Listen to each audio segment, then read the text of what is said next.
အားလုံးပဲမင်္ဂလာပါ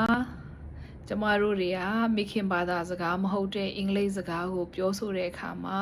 အသုံးနှုန်းမှန်ပါမလားတရားအထားအတူကလည်းမှန်ပါမလားဆိုပြီးတော့အနည်းနဲ့အများတော့စိုးရိမ်စိတ်ရှိကြတယ်အဲ့ဒီစိုးရိမ်စိတ်ကိုကျော်လွှားနိုင်ဖို့အတွက် collocation လို့ခေါ်တဲ့ a natural combination of words စကားစုတွေကိုလေ့လာဖို့လိုအပ်တယ်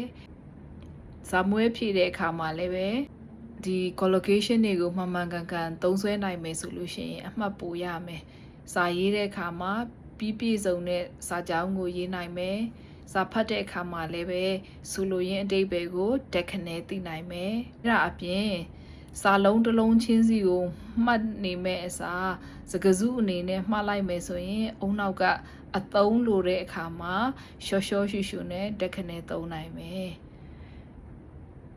structure အပြင်ကြည့်ရင်တော့6မျိုးရှိတယ် verb နဲ့ noun တွေကိုတွဲပြီးသုံးတာ make a decision do a decision လို့သုံးတာမရှိဘူး adjective နဲ့ noun နဲ့တွဲပြီးတော့မှသုံးတာ heavy rain strong rain လို့သုံးတာမရှိဘူး verb နဲ့ adverb နဲ့တွဲပြီးတော့မှသုံးတာ apologize sincerely အနုအညွတ်တောင်းပန်သည်whisper softly တိုးတိတ်ညင်သာစွာပြောသည် adverb နဲ့ adjective နဲ့တွဲပြီးတော့မှသုံးတာ deeply concerned အပြင်းထန်စိုးရိမ်ပူပန်သည်ပြီးတော့ noun နှစ်ခုကိုပေါင်းစပ်ပြီးတော့မှသုံးတာမျိုး data analysis traffic jam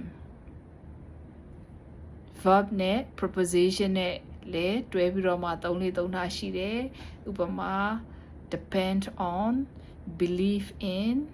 sit down stand up collocation တွေကိုနောက်ဗီဒီယိုတွေမှာလည်းပဲဆက်ပြီးတော့ဆွေးနွေးကြရအောင် bye bye